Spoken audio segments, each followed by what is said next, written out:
The serenity of tranquility is oftentimes the beginning of war.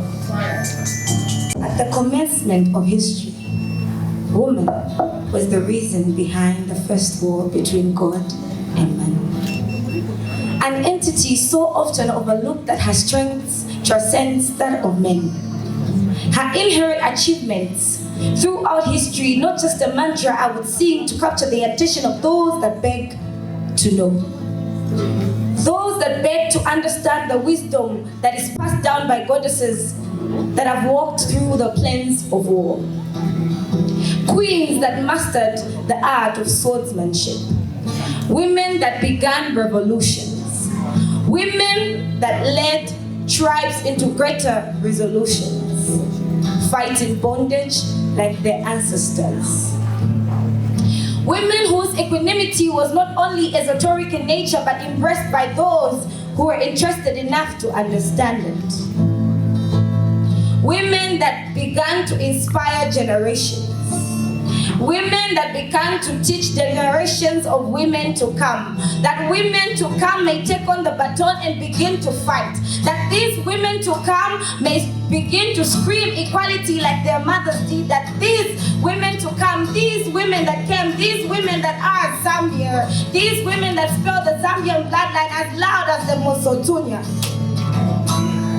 These women that stood in the midst of chaos and adversaries, women like Changwe Mwapi, fierce leader of the Ambo people of Muchinga province, one of the fiercest warriors to ever walk the soils of our motherland, a woman that resisted captivity and oppressors, a woman that refused to give up her land to colonizers. Sound the drums of victory, Zambia, for women like Changwe Mwapi. Women that refuse to let gender identity be slapped on their forehead. Women that refuse to be locked up in kitchens and shunned from education. Women that took spears and stood and fought. Women like Changwe Mwapi.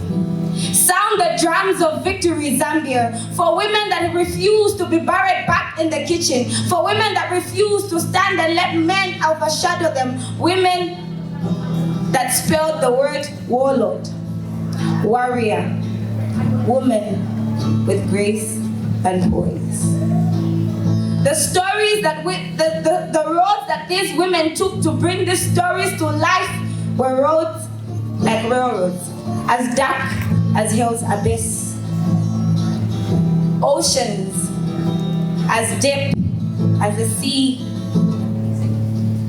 and forests thicker than the Amazon. Just so that these voices today, that these voices of women could be loud enough to speak freedom in the 21st century, to spell woman free. These women that refuse to let fear grasp their belief. Women like Changwe Mwapi, sound the drums of victory, Zambia, for women like me.